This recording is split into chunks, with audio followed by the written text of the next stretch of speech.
तल सद्गुरु प्रभु महाराज को जय। गुरुर्ब्रह्मा गुरुर्विष्णु गुरुर्देवो महेश्वरा गुरु साक्षात् परब्रह्म तस्मै श्री गुरवे नमः। श्री दक्षिणामूर्ति समारंभां श्री शिवराम दीक्षित मध्यमां श्री बुरहानार्य पर्यंतं वंदे श्री सत्ययाख्य गुरु परंपरां। दयातल सद्गुरु प्रभु महाराज को जय। ఇప్పుడు అక్కయ్య గారు కందార్థం చదివారు కదా. మానవ జన్మము మహిలో దానవులకు దొరకబోదు దయతో వినుమ. నానా జన్మల పుణ్యము చాలా అర్పించి నీవు జనించినావు, దానిని నీవు ఎట్లుంచినావు. ఎన్నో జన్మల నాటి కర్మాలన్నీ కూడా సున్నా చేసేటి మరుగు సూటి తెలియుట కొరకై జనించినావు, దానిని నీవు ఎట్లుంచినావు. ఇక్కడ ఒకటి మానవ జన్మ యొక్క విశిష్టతను తెలియజేస్తున్నారు. ఈ మానవ జన్మ అనేటువంటిది దేవతలకు కూడా దొరకదట. రాక్షసులకే కాదు దేవతలకు కూడా దొరకదు. దొరకటం బహుదుర్లభం అన్నారు. దొరుకుటం ఇది బహుదుర్లభంబు అని మనకి పెద్దలు చెప్తారన్నమాట. అంటే ఈ జన్మ అనేటువంటిది మళ్ళీ వస్తుందనే గ్యారంటీ లేదు. మళ్ళీ ఇలాంటి జన్మే వస్తుందనే గ్యారంటీ లేదు. కొంతమంది చెప్తారు ఇప్పుడు మానవ జన్మకు వచ్చినాం కాబట్టి మళ్ళీ మానవ జన్మే వస్తుంది అంటారు. అది కరెక్ట్ కాదనమాట. మన శాస్త్రాలు అలా చెప్పలేదు. భగవద్గీతలో కానీ భాగవతంలో కానీ మళ్ళీ మానవ జన్మే వస్తుంది అనేటువంటి గ్యారంటీ ఏం చెప్పలేదు. ఎందుకంటే జడభరతుడు ఎగ్జాంపుల్ చెప్పాడు. జడభరతుడు మహాజ్ఞాని అయ్యుండి కూడా అపారమైనటువంటి యోగసిద్ధిని పొంది కూడా చివరి క్షణంలో జింక మీద వ్యామోహంతో మళ్ళీ జింకై పుట్టాడు. ఒక మహాయోగి జింకై పుడితే మళ్ళీ మనం మామూలు వాళ్ళం మళ్ళీ మానవులమై పుడతాం అనేటువంటి అది మనం అంగీకరించాల్సిన అవసరం లేదు. మనకే అర్థమవుతుంది. మన యొక్క గుణాన్ని బట్టి, మన యొక్క స్వభావాన్ని బట్టి, మన యొక్క జీవన విధానాన్ని బట్టి, మన యొక్క ఆలోచనలను బట్టే మనం వచ్చే జన్మ ఏంటి అనేటువంటిది మనకు నిర్దేశింపబడి ఉంటుంది. అట్లా ఒకటి మంచి జన్మ వచ్చింది. ఎందుకు వచ్చింది అంటే నానా జన్మల పుణ్యము చాలా అర్పించి నీవు, ఎన్నో జన్మలలో చేసినటువంటి పుణ్యము ఫలించడం చేత మంచి జన్మ వచ్చింది. పూర్ణ బోధ కొరకు పురుషుండు బహుజన్మ పుణ్య వశము చేత పుట్టవలయు, అట్లు పుట్టకున్న అతి కష్ట సాధ్యము అఖిల జీవసంగ ఆత్మలింగ అన్నారు. జన్మ జన్మల పుణ్య వశమున జన్మకొచ్చితి గురువరా, జన్మ కర్మల మరుగు తెలిపి జన్మ బాబుము గురువరా అని చెప్పి నాయనగారు చెప్పారు. అంటే అనేక జన్మలలో చేసినటువంటి పుణ్యము ఫలిస్తేనే ఇలాంటి ఉత్తమమైనటువంటి మానవ జన్మ వచ్చింది. ఎందుకంటే పుణ్యం తక్కువ ఉండి మంచి జన్మ రావాలని అంటే అది వచ్చేది కాదు. ఎట్లా వస్తుందంటే మనం షాపింగ్ మాల్స్లోకి వెళ్ళినాం అనుకోండి, వాళ్ళ దగ్గర 2000 ఉన్నాయి. వాళ్ళ పక్కింటి వాళ్ళు కొనుక్కున్నటువంటి 8000 పట్టు చీర కొనుక్కోవాలని కోరిక 8000 పట్టు చీర కొనుక్కోవాలని ఉంది. వాళ్ళ దగ్గర ఉన్నాయి 2000. ఫోన్లో ఫోటో తీసుకొని పోయారు. ఆ ఫోటో చూపెట్టారు, మాకు ఇట్లాంటి చీర కావాలా, 2000 ఉన్నాయి మా దగ్గర, ఏమన్నా ఇస్తారా అని అడిగారు. ఆయన ఏమనంటే మరి 2000కైతే అట్లాంటి చీర రాదు, కానీ నువ్వు అడుగుతున్నావు కాబట్టి అక్కడక్కడ 4 రంధ్రాలు పడ్డాయి, కావాలంటే తీసుకో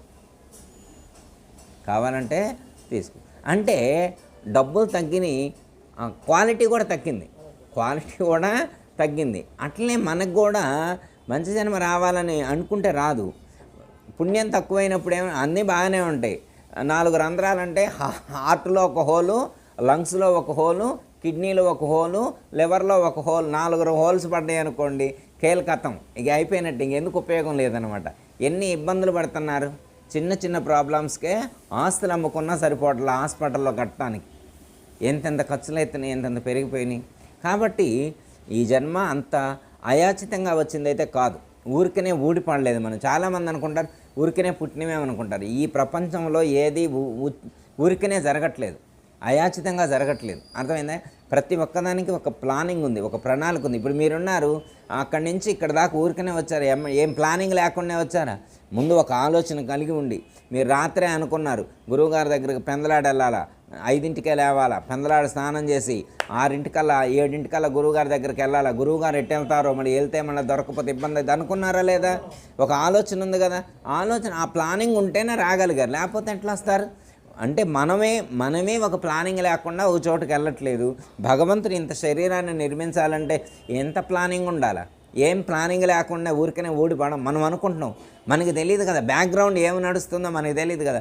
ఇప్పుడు ఎవరన్నా ఏదైనా వండి పెట్టారనుకోండి, తింటే అబ్బా భలేగా ఉందనుకుంటాం. కానీ వాళ్ళు ఎంత కష్టపడితే, బ్యాక్గ్రౌండ్లో ఎంత కష్టపడితే అంత రుచికరమైనది మనకి పెట్టగలగాల. అవునా కదా? అలాగే ఇంత అద్భుతమైనటువంటి శరీరాన్ని భగవంతుడు ఇచ్చాడంటే ఎంత ప్లానింగ్ ఉండాలి. కంట్లో కెమెరా కంటే ఎక్కువ కెపాసిటీ ఉన్నటువంటి కన్ను పెట్టారు. సౌండ్ బాక్స్ ఇక్కడే పెట్టారు. అర్థమైందా? తినే ఫుడ్డు, రుచులు, వాయిస్ అన్నీ కూడా ఇక్కడే పెట్టారనమాట. మైక్ ఇక్కడే ఉంది, సౌండ్ బాక్స్ ఇక్కడే ఉంది, ఎనర్జీ ఇందులోనే ఉంది, కెమెరా ఇందులోనే ఉంది, వీడియో ఇందులోనే ఉంది, అన్నీ ఇక్కడే పెట్టారు పరమాత్మ. అహం వైశ్వానరో భూత్వా ప్రాణీనాం దేహమాశ్రిత ప్రాణాపాన సమాయుక్త పచమ్యన్న చతుర్విధం అన్నారు.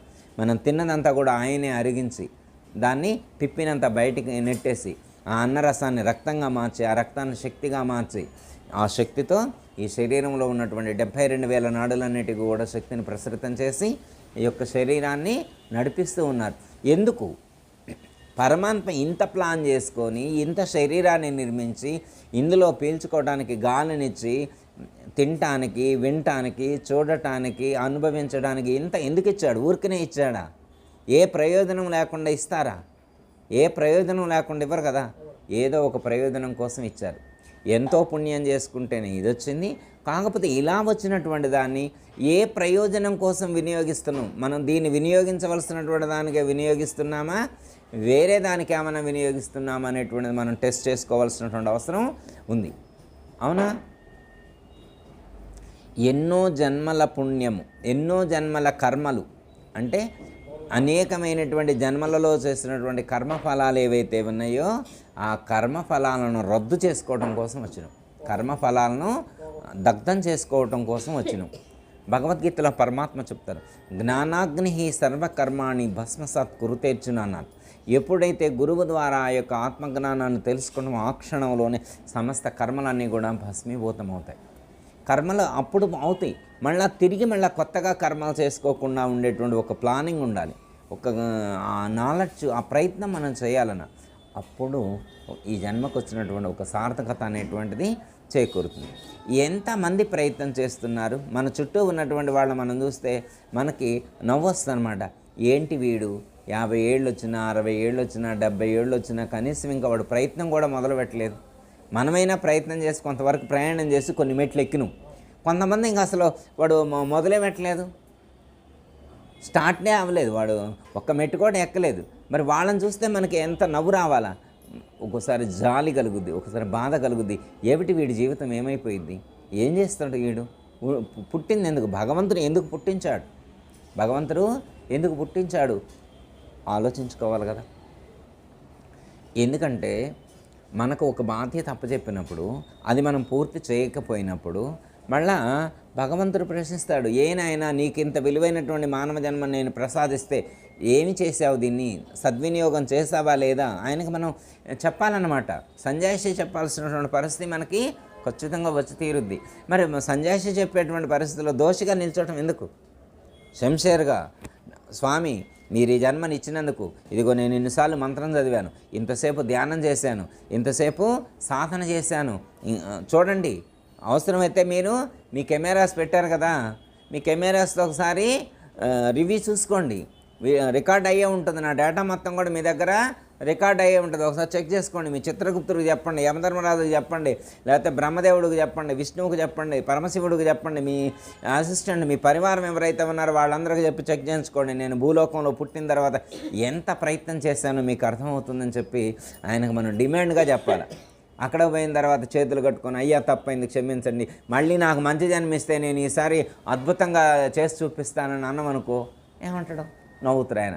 ఇప్పుడు ఇచ్చిందే ఎలగబెట్టలేదు, ఇక మళ్ళీ తర్వాత ఏదో ఈయన ఎలగబెడతారంట, చాలులే అనుకుంటాడు. అవునా? ఇప్పుడు ఎట్లంటే మనకి ఆప్షన్ లేదు. ఇదేంటంటే use and throw type, disposable type అనమాట. డిస్పోజబుల్ గ్లాస్ ఒకసారి వాడిన తర్వాత మళ్ళీ పనికిరాదు, పారేయటమే అనమాట. మళ్ళీ రీసైక్లింగ్ చేస్తేనే మళ్ళీ అది గ్లాస్గా తయారైద్ది, లేకపోతే దాన్ని పారేయటమే అనమాట. మన శరీరం కూడా అంతే, ఒక్కసారి అవకాశం ఇవ్వబడింది అనమాట, మళ్ళీ రెండోసారి అవకాశం ఇవ్వరు అనమాట. మనకి చాలామంది అనుకుంటారు, ఇప్పుడు ఒక 70 సంవత్సరాలు వచ్చినటువంటి వ్యక్తి దగ్గరికి వెళ్ళి అయ్యా ఎట్లా ఉంది మీ జీవితం అని అడిగితే, స్వామి ఈ 70 సంవత్సరాలు అయితే నేను సరిగా జీవించలేకపోయా, ఎలా వినియోగించుకోవాలో తెలియలేకపోయింది, మళ్ళీ నాకు ఒక అవకాశం ఇస్తే, మళ్ళీ నేను 30లోనో 20లోనో స్టార్ట్ అయిన నాకు లైఫ్ ఇస్తే ఇంకా అద్భుతాలు సృష్టిస్తా అంటాడు. అంటే మళ్ళీ రిటర్న్ వచ్చేటువంటిది కాదు, గడిచినటువంటి క్షణకాలం కూడా మళ్ళీ వెనక్కి వచ్చేటువంటిది కాదు. ఇప్పుడు ఉన్న సమయాన్నే సద్వినియోగం చేసుకోవాలి, ఇప్పుడు మనకిచ్చినటువంటి అవకాశాన్ని మనం సద్వినియోగం చేసుకోవాలి. అప్పుడు మాత్రమే ఈ జన్మకు వచ్చినటువంటి సార్థకత అనేటువంటిది చేకూరుతుంది. ఉదాహరణకి ఎందుకు మనం ఆయనకి పరమాత్మకు మనమెందుకు సంజాయిషి చెప్పాలి అని అనుకోవచ్చు. ఎందుకంటే ఆయన ఇంత శరీరాన్ని ఆయన ఇచ్చారు, ఆయన ప్రొవైడ్ చేశారు. హార్ట్ ఉందనుకోండి, ఎంత ఖరీదు. మన ఇమేజిన్ ఒక వాళ్ళకి హార్ట్ బాగాలేకపోతే బాగు చేపిస్తే హాస్పిటల్లో ట్రీట్మెంట్ చేసినందుకు 25 లక్షలు అయింది. అర్థమైందా? ఒకళ్ళకి లంగ్స్ ప్రాబ్లం వచ్చింది, అసలు వాళ్ళు కూడా దాదాపు 15 లక్షలు ఖర్చు పెట్టారు, ఏం ఉపయోగం లేదని చెప్పారు డాక్టర్ గారు. మరి మనకి ఇప్పుడు పుట్టిన కానించి బ్రెయిన్ మంచిగా పనిచేస్తుంది, హార్ట్ మంచిగా పనిచేస్తుంది, లంగ్స్ మంచిగా పనిచేస్తున్నాయి, లివర్ మంచిగా పనిచేస్తుంది, కాళ్ళు చేతులు మంచిగానే ఉన్నాయి, పని చేసుకోగలుగుతున్నాం, తినగలుగుతున్నాం, వినగలుగుతున్నాం, చూడగలుగుతున్నాం. ఇంత అవకాశం ఇస్తే భగవంతుడు ఇంత అవకాశం ఇస్తే మరి ఏం చేస్తున్నావు? దీన్ని కోట్ల ఖరీదు చేసేటువంటి అవయవాలన్నింటినీ మనకు పరమాత్మ ప్రసాదిస్తే, ఇంత విలువైనటువంటి శరీరాన్ని సరిగ్గా వినియోగించుకోకుండా నశ్వరమైనటువంటి వ్యావహారికమైనటువంటి సుఖాల కోసం, అల్ప సుఖాల కోసం దీన్ని దుర్వినియోగం చేసి కాలం మొత్తం ఇక్కడే తీసుకున్న తర్వాత, కాలం మొత్తం గడిచిపోయిన తర్వాత, అప్పుడు వృద్ధాప్యంలోకి వచ్చి మంచంలో పడిన తర్వాత రామకృష్ణ అని అప్పుడు అనుకుంటా అంటే మొత్తం అయిపోయిన తర్వాత సారం మొత్తం పోయిన తర్వాత ఎండి కట్టా ఎవరేం చేసుకుంటారు? ఆయన మాత్రం ఏం చేసుకుంటాడు?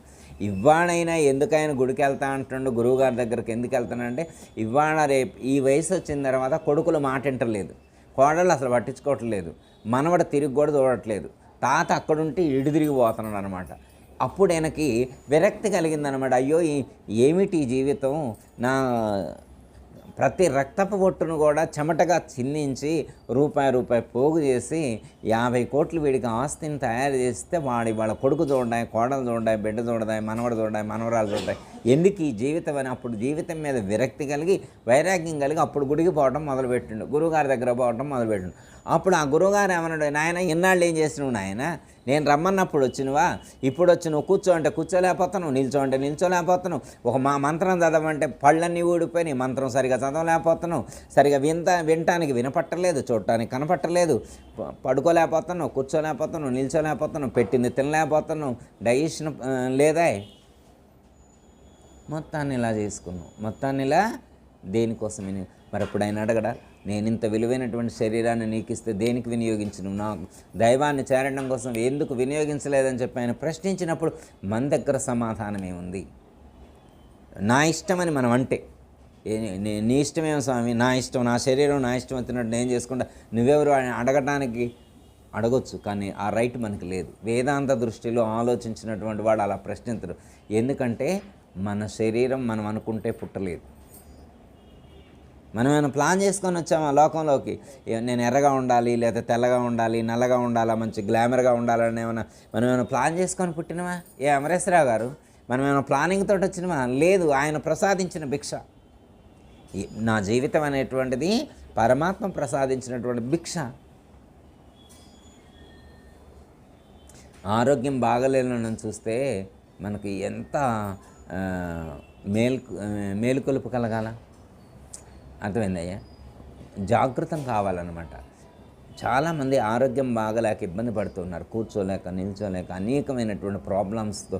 మనం గాంధీ హాస్పిటల్ కాడికి వెళ్తే, హైదరాబాద్లో గాంధీ హాస్పిటల్కు, ఉస్మానియా హాస్పిటల్ కాడికి వెళ్ళి చూస్తే, ఆ పేషెంట్లను చూస్తే, లేకపోతే క్యాన్సర్ హాస్పిటల్కి కానీ అట్లా కొన్ని హాస్పిటల్స్కి వెళ్ళి చూస్తే వాళ్ళు ఎంత అవస్థ పడుతున్నారు. ఆర్థోపెటిక్ వింగ్ ఉంటుంది హాస్పిటల్లో, ఆర్థోపెడిక్ డిపార్ట్మెంట్లోకి వెళ్ళి చూస్తే మీరు అసలు సహించలేరన్నమాట. అంత అవస్థలు పడుతూ ఉంటారు చిన్న చిన్న పిల్లలు. చిన్న చిన్న పిల్లలు ఎన్ని ప్రాబ్లమ్స్ తోటి ఉన్నారు. మనకు అవన్నీ లేకుండా భగవంతుడు ఇంత మంచి జీవితాన్ని, సుఖమైనటువంటి జీవితాన్ని, ఆనందకరమైనటువంటి జీవితాన్ని, ఈ ప్రపంచాన్ని అద్భుతంగా వినియోగించుకునేటువంటి అవకాశం మనకిస్తే, దీన్ని ఇంత విలువైనటువంటి మానవ జీవితాన్ని ఎట్లుంచి నువ్వు దేనికోసం వినియోగిస్తున్నావు? మానవ జన్మము మహిళ దానవులకు దొరకబోదు దయతో వినుమా, నానా జన్మల పుణ్యము చాలా అర్పించి నీవు జనించినావు, దానిని నీవు ఎట్లుంచావు, దానిని నీవు ఎట్లా ఉంచావు, నువ్వు ఎలా వినియోగిస్తున్నావు అని మనం ప్రశ్నించుకున్నప్పుడు మనకు తెలియాలి. మనకు తెలియదు మనం దేనికోసం వినియోగిస్తున్నాము, సరిగ్గానే వినియోగిస్తున్నామా లేదా అనేటువంటిది మనల్ని మనం ప్రశ్నించుకోవాలి. ఎందుకంటే వినియోగించడం తెలిస్తే ఈ శరీరంతో అద్భుతాలు సృష్టించవచ్చు. వినియోగించడం తెలిస్తే ఈ శరీరంతో అద్భుతాలు సృష్టించవచ్చు. ఇప్పుడు ఉదాహరణకి రామకృష్ణ పరమహంస కానీ, స్వామి వివేకానంద కానీ, శంకరాచార్య వారు కానీ, ఇలాంటి మహాత్ములు చాలామంది లోకంలో అవతరించారు కదా. ఇప్పుడు ఆ మహాత్ములు ఆకాశంలో నుంచి డైరెక్ట్గా ఊడిపడ్డారా? వివేకానంద స్వామి డైరెక్ట్గా ఆకాశంలో నుంచి ఊడిపడలేగా. మన గురువులు ఉన్నారుగా చాలామంది, శ్రీధర్ల వారు, శివరామ దీక్షితుల వారు, భాగవత కృష్ణ ప్రభువుల వారు, ఇట్లా గురువులు ఉన్నారు కదా.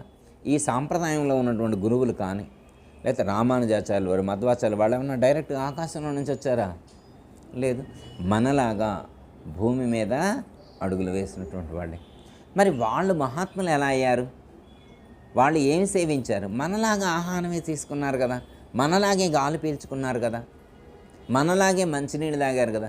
దప్పికైతే నీళ్లు తాగారు, ఆకలైతే అన్నం తిన్నారు, నిద్ర వస్తే పడుకున్నారు,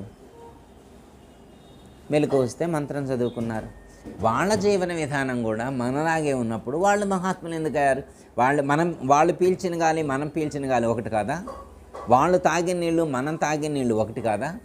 వాళ్ళు తిన్న ఫ్రూట్ మనం తిన్న ఫ్రూట్ ఒకటి కాదా? వాళ్ళు అరటిపండే తిన్నారు, ఒక రైతు పండించిన అరటిపండే వాళ్ళు తిన్నారు, మనము తిన్నాం. ఒక రైతు పండించినటువంటి యాపిలే వాళ్ళు తిన్నారు, మనము తిన్నాం. మరి తినే ఫుడ్ సేమ్ ఉంది, తాగే నీళ్లు సేమ్ ఉంది, పీల్చే గాలి సేమ్ ఉంది, నిద్రపోవటం సేమ్ ఉంది, మేలుకోవటం సేమ్ ఉంది, అన్నీ సేమ్ టు సేమ్ ఉన్నాయి. కానీ వాళ్ళు మహాత్ములు అయ్యారు, మనం కాలేదు. ఓకే. ఒకచోట వంటల పోటీ పెట్టారంట. ఒకచోట వంటల పోటీ పెట్టారు. అందరికీ ఒకే కిరాణా షాప్లో నుంచి సామాన్లు తీసుకొచ్చారు. అందరికీ ఒకే రకమైన పొయ్యి ఇచ్చారు. 8 మంది ఉందన్నారు. 8 మందికి 8 టేబుల్స్ వేస్తారు, 8 పొయ్యిలు పెట్టారు, 8 గ్యాస్ బండలు పెట్టారు. 8 మందికి కూడా ఆ వండటానికి కావాల్సినటువంటి ఇంగ్రీడియంట్స్ అన్నీ కూడా 8 ఒకే షాప్లో నుంచి తెప్పించారు. సేమ్ క్వాంటిటీ, 100 గ్రాములు జీడిపప్పు, 100 గ్రాములు, 1/2 కేజీ బియ్యం, నెయ్యి, బెల్లం, ఇవన్నీ అందరికి సేమ్ టు సేమ్ ఇచ్చారు. చక్కెర పొంగల్ చేయమన్నారు. చేస్తే 8 మంది చేస్తే ఒక్కళ్ళు చేసింది అమృతం లాగుంది. ఒక్కడ చేసిందే అమృతం లాగుంది. మిగతా వాళ్ళందరిది మామూలుగా ఉంది, అంత రుచిగా లేదు. మరి ఇప్పుడు కిరాణం సరుకులు ఏమైనా తేడా ఉందా? పొయ్యి ఏమైనా తేడా ఉందా? గ్యాస్ ఏమైనా తేడా ఉందా? మరి పాత్రలు ఏమైనా తేడా ఉన్నాయా? సేమ్ పాత్ర, అందరికి ఇచ్చింది అవే పాత్రలు.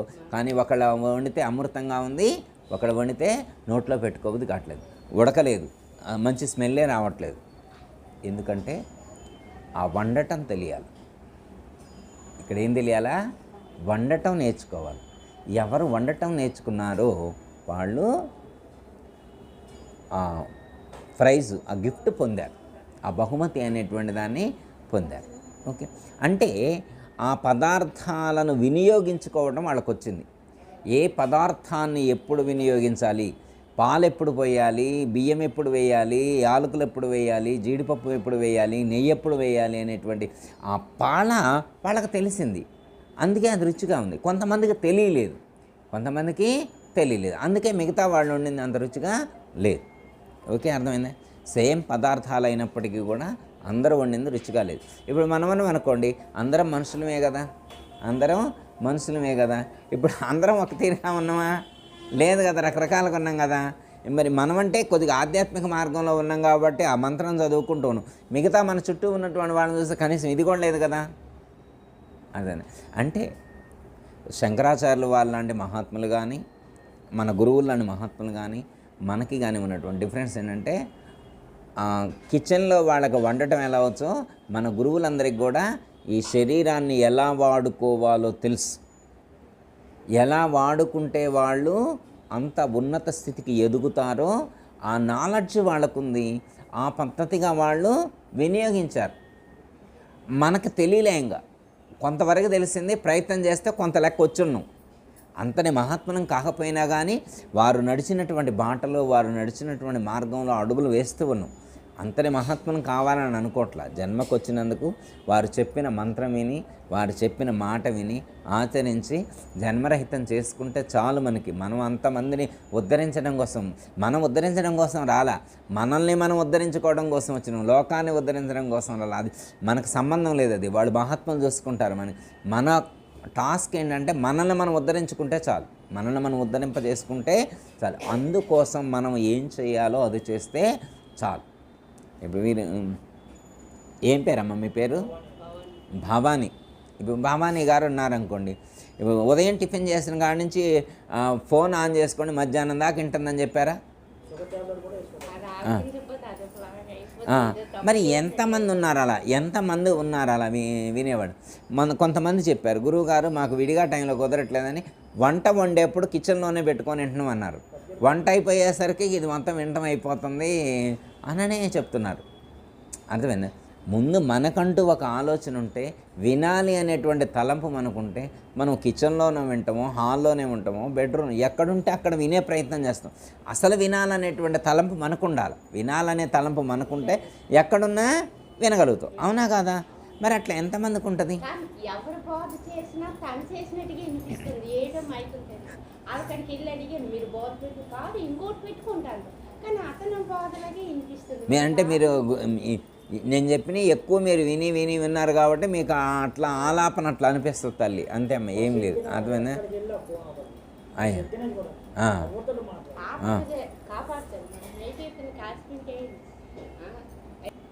మన ఈ మధ్యనే ఒక ఆయన ఫోన్ చేశాడమ్మా. ఆయన ఆర్టీసీలో చేస్తారనమాట. ఆయన రోజు మా గురువుగారిది ఒక వీడియో విన్న తర్వాతనే నిద్రపోతారంట. ఇంటికి వెళ్ళిన తర్వాత ఎంత టైం అయినా, 10 అయినా 11 అయినా 12 అయినా కానీ ఇంటికి వెళ్ళి స్నానం చేసి ఒక వీడియో మన గురువుగారిది పెట్టుకొని విన్న తర్వాతనే నిద్రపోతారంట. ఇప్పటికీ అలాగే కొనసాగిస్తూ ఉన్నాడంట ఆయన. ఆయన చెప్తే నాకు మంచిగా అనిపించింది. ఒక్కొక్కళ్ళ ఆలోచన విధానం ఒక్కొక్క విధంగా ఉంటుంది. ఒకళ్ళతో మనకి సంబంధం లేదు, మనకే సంబంధం. ఎందుకంటే ఈ లోకంలోకి మనం పుట్టేప్పుడు 10 మందితో కలిసి రాలేదు, వెళ్ళేప్పుడు 10 మందితో కలిసి వెళ్ళాం. అర్థమైందమ్మా? ఈ ప్రపంచంలోకి వచ్చిన ప్రతి ఒక్కళ్ళు కూడా ఒంటరిగానే వచ్చారు, వచ్చాం, ఒంటరిగానే వెళ్తాం. మన వెంట తల్లిదండ్రులు రారు, అక్క చెల్లెలు రారు, అన్నదమ్ములు రారు, భార్య రాదు, భర్త రాడు, పిల్లలు రారు, ఎవ్వరూ రారు. మనకి నీతి శాస్త్రంలో ఒక మాట చెప్తారు, అర్థా గృహే నివర్తంతే శ్మశానే మిత్రబాంధవ సుకృతం దుష్కృతం చైవ గచ్చంతి మనగచ్చతి అని చెప్పారు. అర్థా గృహే నివర్తంతే శ్మశానే మిత్రబాంధవ సుకృతం దుష్కృతం చైవ గచ్చంతి మనగచ్చతి అని చెప్పారు. అర్థ అంటే ధనం. మనం సంపాదించినటువంటి ధనం బీరువాలోనే ఉంటుంది. ఇప్పుడు 50 ఏళ్ళ నుంచి సంపాదించిన ప్రతి రూపాయి బీరువాలోనే పెడుతున్నాం. మనం వెళ్ళిపోయేప్పుడు, శరీరాన్ని విడిచిపెట్టి వెళ్ళేప్పుడు, సార్ వెళ్తున్నారు మీరు, మరి నన్ను ఎన్ని సంవత్సరాల నుంచి సంపాదించారు, 50 లక్షలకు దాకా మూట కట్టి ఉంచారు, మరి కేజీ బంగారం కొన్నారు, ఇవన్నీ ఏడే ఉంచారు, మరి వెళ్తున్నారంటే తీసుకెళ్ళండి అని చెప్పి ఏమైనా వస్తాయా మనతో పాటు రావై, అవి బీరువాలోనే ఉంటాయి. నెక్స్ట్, బంధువులు. భార్య గుమ్మం వరకే వచ్చి ఆగుతుంది, భార్యని ముందుకు రానిరు, అక్కడ గుమ్మం వరకే ఆగిపోయింది. ఇక బంధువులు మిత్రులు ఉంటారు. మిత్రులు ఎంతవరకు వస్తారంటే శ్మశానం వరకే వస్తారు. ఇంకా ఆ తర్వాత ఎవరు మనతో రారు, మన తోడు ఎవరు ఉండరు. ఇంకప్పుడు ఎవరుంటారు? మనం ఒక్కళ్ళమే ఉంటాం. మనతో పాటు ఏమొస్తుందంటే సుకృతం దుష్కృతం, మనం చేసినటువంటి మంచి కర్మల యొక్క ఫలితం పుణ్యం, చెడు కర్మల యొక్క ఫలితం పాపం. మనం చేసినటువంటి పాపము పుణ్యమే మన వెంట వస్తాయి. ఇంకెవరూ రారు. మనం ఒక్కళ్ళమే వచ్చాము, ఒక్కళ్ళమే వెళ్తాము. వచ్చేప్పుడు తెచ్చింది లేదు, వెళ్ళేప్పుడు తీసుకపోయేదేంది. వచ్చేప్పుడు ఒట్టి చేతులతోటే వస్తాం, వెళ్ళేప్పుడు ఒట్టి చేతులతోటే వెళ్తాం. కానీ ఇక్కడికి వచ్చిన తర్వాత మనం సంపాదించుకున్నటువంటి ఆ ఫలితం ఏదైతే మనదో, పాపపుణ్యాలు ఏవైతే ఉన్నాయో అవి మళ్ళీ నెక్స్ట్ జన్మకు మనకు కారణభూతం అవుతాయి. అందుకని ఆ జ్ఞానం కలిగి ఉండాలి. మనకు చెప్తారు వేదాంతంలో ఏమని చెప్తారంటే, పాపం అంటే ఇనుప సంఖ్యలు అని చెప్పారు, పుణ్యం అంటే బంగారపు సంఖ్యలు అన్నారు. సత్కర్మలు చేసినా కానీ, ఊర్ధ్వలోకాలకు వెళ్ళినా కానీ మళ్ళీ తిరిగి ఈ లోకంలో జన్మ తీసుకోవాల్సిందే. పుణ్యం వల్ల కూడా మంచి జరిగిద్దని కాదు, పుణ్యం కూడా జన్మరహితానికి మార్గం కొంచెం సపోర్ట్గా ఉంటుంది. మనం జ్ఞానాన్ని పొందడానికి కావాల్సినటువంటి అవకాశాలను కల్పిస్తుంది పుణ్యం తప్ప. కేవలం పుణ్యకర్మలు చేస్తే మాత్రమే సరిపోతుంది అని అనుకోవడం సరికాదు. ఈ ప్రపంచంలో ఒక మనిషి తరించాలి అంటే, మోక్షాన్ని పొందాలి అంటే జ్ఞానం లేకుండా మోక్షాన్ని పొందేటువంటి అవకాశం లేదు. ఏంటి జ్ఞానం అంటే, ఏం జ్ఞానం కావాలా? మనకు కావాల్సిన జ్ఞానం ఏంటంటే ఆత్మజ్ఞానం. మనకు కావాల్సిన జ్ఞానం ఏంటి? ఆత్మజ్ఞానం. అంటే ఈ నశించే శరీరంలోనే నాశరహితమైనటువంటి ఆత్మ ఉన్నది అని తెలుసుకోవటమే జ్ఞానం అంటే. నశించే శరీరంలో నశించినటువంటి ఆత్మ ఉన్నదని తెలుసుకోవటమే జ్ఞానం అంటే. దీన్ని మట్టిలో మాణిక్యం అన్నారు. మట్టిలో ఎట్లయితే మాణిక్యం పడితే ఎట్లా ఉంటుందో, ఈ శరీరం అనేటువంటి మట్టితో నిర్మితమైనటువంటి పంచభూత నిర్మితమైనటువంటి ఈ శరీరంలో ఆ రత్నం అనేటువంటిది, ఆ మాణిక్యం అనేటువంటిది ఉన్నది అని చెప్పారు. మట్టిలో మాణిక్యం అంటే శరీరంలో ఆత్మ ఉన్నదని చెప్పారు. అదే మరి అలాంటి ఆత్మ అనేటువంటి రత్నం శరీరంలో ఉంటే దాన్ని నువ్వు చేరుకోకుండా నీకు అడ్డుపడేటువంటి శత్రువులు కొంతమంది ఉన్నారు.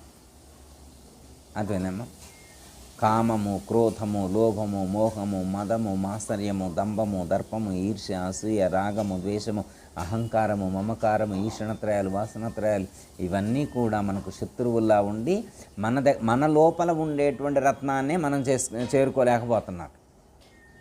ఇప్పుడు ఒక పెద్ద కోట ఉందనుకో, ఆ కోటలో ఒక విలువైనటువంటి రత్నం ఉంది. దాన్ని అపహరించడం కోసం బందిపోడు దొంగలు చాలామంది రకరకాల ప్రయత్నాలు వేసి ట్రై చేస్తున్నారు. మరి దొరుకుద్ది? ఎవరికి దొరుకుద్ది? అర్థమైందా? అయితే లోపలికి వెళ్ళి ఛేదించుకొని అది తీసుకొని రావాలంటే మధ్యలో అనేకమైనటువంటి సైనికులు అడ్డుగా ఉన్నారు ఆ కోటలో. మరి ఈ కోటలో కూడా ఆ కోటలో సైనికులుండి ఈ కోటలో కూడా శత్రువులే సైనికుల్లా ఉన్నారు. వాళ్ళు మనల్ని అడ్డగించేటువంటిది, వాళ్ళే మనల్ని ముందుకు వెళ్లకుండా చేస్తున్నారు. ఈ ప్రపంచంలో రెండే మన యొక్క దుఃఖానికి కారణం, మనం జ్ఞానాన్ని పొందకుండా ఉండటానికి కారణం రెండే. ఒకటి అహంకారం, రెండు మమకారం. ఒకటి అహంకారం దగ్గరైనా పడిపోతారు మనిషి, అహంకారాన్ని తీసేసుకున్నాం అరేందాసుని చెప్పి శరణాగతి చెందితే పోయిద్ది. కానీ మమకారం అంత తేలిగ్గా పోదు. మమకారం దేని మీద ఉంటుంది? ముందు తన మీద తనకు మమకారం, తన శరీరం మీద మమకారం, తర్వాత తల్లిదండ్రుల మీద మమకారం, భర్త మీద మమకారం, భార్య మీద మమకారం, కొడుకుల మీద మమకారం, కోడళ్ళ మీద, బిడ్డల మీద, అల్లుళ్ళ మీద, మనవళ్ళ మీద, ఇంటి మీద, ధనం మీద, నగల మీద, పొలాల మీద, ప్లాట్ల మీద, కార్లు, ఇవన్నీ కూడా అంటే తనకు లగ్జరీ సుఖాన్ని ఇచ్చేటువంటి వస్తువులు ఏవైతే ఉన్నాయో వాటి మీద మనకి మమకారం ఉంది. ఆధ్యాత్మిక మార్గంలో మనకి అడ్డు నిలిచేటువంటి శత్రువులు ఇవి గుర్తించరన్నమాట. ఇప్పుడు బిడ్డల మీద ప్రేమ ఉండాలి, రైట్, ఓకే, వాళ్ళే మనకి ముందుకు వెళ్లకుండా అడ్డు పడతారన్నమాట. ఎందుకు? చివరి క్షణంలో నాకు నా లక్ష్యం గుర్తు రావట్లా, వీళ్ళే గుర్తొస్తున్నారు, బిడ్డలే గుర్తొస్తున్నారు. ఎందుకంటే నా మనసు ఎక్కువగా ఇటువైపే నేను మననం చేశా, వీళ్ళ మీదనే మననం చేశా, కొడుకుల మీదనే, బిడ్డల మీదనే, ఆస్తుల మీదనే మననం చేస్తే లాస్ట్ మినిట్లో వాళ్ళే గుర్తొస్తున్నారు, వేరెవరు గుర్తు రావట్లేదు. విద్యాప్రకాశానందగిరి వారు ఒక ఎగ్జాంపుల్ చెప్పారు. ఒక ఆయన పడుకొని మంచం మీద ఉన్నాడు, లాస్ట్ స్టేజ్ వచ్చింది, చివరి క్షణాలు అన్నమాట. చివరి క్షణాలు వస్తే బంధువులు అందరూ వచ్చారు, చుట్టాలందరూ వచ్చారు, బిడ్డలు, అల్లుళ్ళు మొత్తం మంచం చుట్టూ గుమిగూడానమాట. ఎందుకు అంటే పోవట్లే, ఆయన పోవాలి కదా, పోవట్లేదన్నమాట. ఇప్పుడు అన్నీ బాగుండి అన్నీ పనిచేసి బాగుంటే ఓకే ఉంచుకుంటారు, అన్నీ పని చేయకపోతే ఉంచుకోరయ్యా. ఉంచుకోరు. వాళ్ళందరూ ఎప్పుడు పోతారా అని ఎదురు చూస్తారు. చుట్టాలందరూ ఎప్పుడు పోతారా అని ఎదురు చూస్తారు. ఇప్పుడు ఏం చేస్తున్నారంటే వాళ్ళకు గుర్తుకొస్తుంటుంది అనమాట. మనవరాల మీద ప్రేమ ఉందేమో, మనసు పెట్టుకుందేమో అని మనవరాలను పిలిపిస్తారు. అర్థమైందా? తమ్ముడి మీద ప్రేమ ఉందేమో తమ్ముడిని పిలిపిస్తారు. అంతకుముందు తగ్గు పెట్టుకొని వెళ్ళిండనమాట తమ్ముడు, ఇప్పుడు రావట్లేదనమాట. రాకపోతే మనసు పెట్టుకునేమో తమ్ముడిని పిలిపించారనమాట. ఇట్లా వాళ్ళని పిలిపించి వీళ్ళని పిలిపించి ఆయనకు అరిసెలు అంటే ఇష్టం అంట. అరిసెల మీద మనసు పెట్టుకొని పోటలేదని అరిసెలు పెట్టి తీసుకొచ్చి తినిపించారనమాట. ఎన్ని తినిపించినా పోటల. మంచం చుట్టూ గుమిగుడ్డ నిండుగా ఉన్నారనమాట. నిండుగా ఉంటే అప్పుడు కానడంట. అంటే వెంటనే వాళ్ళ పెద్ద కూతురు వచ్చిందంట. నాయన ఏమన్నా నా కోసం నగలు ఏమైనా అట్టిపెట్టినాం, బంగారం కానీ ఆస్తులు కానీ ఏమైనా అట్టిపెట్టినాం, అది చెప్పడం కోసం పిలుస్తున్నామని, ఏంటి నాయన అని వచ్చిందనమాట. మిగతా రోజుల్లో ఎప్పుడు రాలే, ఇప్పుడు లాస్ట్ మినిట్లో కానంలోనే ఉరికొచ్చిందనమాట. వెనక ఆడో ఉందన్నమాట. కానడగంటే కమలమ్మ ఆమె పేరు అనుకోండి, అర్థమైందా? ముందుకు వచ్చింది కానడు. ఏమీ అర్థం కాల. ఇంకో కోడలు వచ్చింది. ఆమె పేరు కూడా కా అన్నమాట. నువ్వు కాదనుకుంటలేని చెప్పి ఆమె కోడలు ముందుకు వచ్చింది. కోడలు ఉండి కానీ కసబరిక అన్నాడు. విద్యాప్రకాశం ఎందుకేరే చెప్పారు కసబరిక అంటే ఈయన పడుకున్న మంచానికి ఎదురుగా పల్లెటూరులో అన్నమాట ఒక ఆవు దూడ అక్కడ ఉన్నటువంటి పొలిగట్టు అంటారు కదా, చీపిరి అనుకోండి, అట్లాంటి దాన్ని నవిలి తింటుంది. అది కొంటే 10 రూపాయలు అయింది. మీరందరూ ఏడేం చేస్తున్నారా, నేను ఎట్టా చేస్తా, ముందు దాన్ని సేవ్ చేయండి అని అంటాడు అనమాట. అయ్యా, ఇప్పుడు దాకా ఆయన కూడబెట్టినటువంటి 22 ఎకరాల పొలం ఇక్కడే వదిలిపెట్టిపోతున్నా కదా, అర్థమైందా? కోడళ్ళందరికీ నెక్లెస్లు చేయించిండు, స్వాతిహారాలు చేయించిండు, అవన్నీ ఇక్కడే పెట్టిపోతున్నాడు కదా. ఆయన సంపాదించిన డబ్బులన్నీ బీరువాలో పెట్టిండు. 12 లక్షలు అంతే ఉన్నాయి కదా. పొలం అంతే ఉంది, బంగారం అంతే ఉంది, డబ్బులు అంతే ఉన్నాయి. అన్ని సంపాదించిన రూపాయి అయినా తీసుకెళ్తున్నా, రూపాయి తీసుకెళ్ళట్లేగా. తను తినలేదు ఎవరికి పెట్టల. ఇప్పుడు అవన్నీ వదిలిపెట్టి వెళ్ళేటువంటి చివరి క్షణంలోనైనా అందరూ అంటున్నారు భగవంతుని తలుచుకో, ఓం నమ శివాయ అని అంటున్నారు. లేకపోతే ఓం నమో నారాయణ అని అనమంటున్నారు. వాడు అంటల్లా కసబెరక అంటుండు. అంటే చీపిరి తింటే నీకేంది? ఇప్పుడు అది ఉంటే ఏంది? 10 రూపాయలు చెండ. చీపిరి ఎంత? 10 రూపాయలు.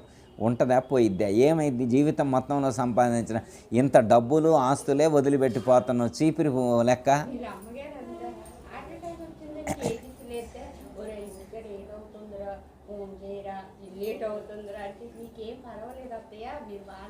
అర్థమైందమ్మా? అంటే మనిషి యొక్క ఆలోచన విధానం అర్థమైందా? నువ్వు దేని మీద మనసు పెట్టుకుని, ఇప్పుడు ఆయన ఉండడం ఇంకో మంచంలో పడ్డాను, ఇప్పుడు ఆయన దేని మీద మనసు పెట్టుకుని అంటే ఏమంటాం? ఇప్పుడు ఆయన దేవుడి మీద మనసు పెట్టుకొని పోయిండా? ఆయన మనసు ఎక్కడుంది? ఇంత ఆస్తులు సంపాదించి ఇచ్చా కదా, వీడికి పిల్లగాళ్ళకి ఇచ్చా కదా, ఏం చేస్తారో వీళ్ళని మనేది ఆయనకి. ఇప్పుడు అతను పోయేప్పుడు మనేది ఏంటంటే పోతున్నందుకు మనేది కాదు, సంపాదించిన పెట్టినవన్నీ కూడా కొడుకులు సరిగ్గా వినియోగిస్తారో లేదో, ఆగం చేసుకుంటారేమనేటువంటి తపన, ఆ బాధతో పోయింది.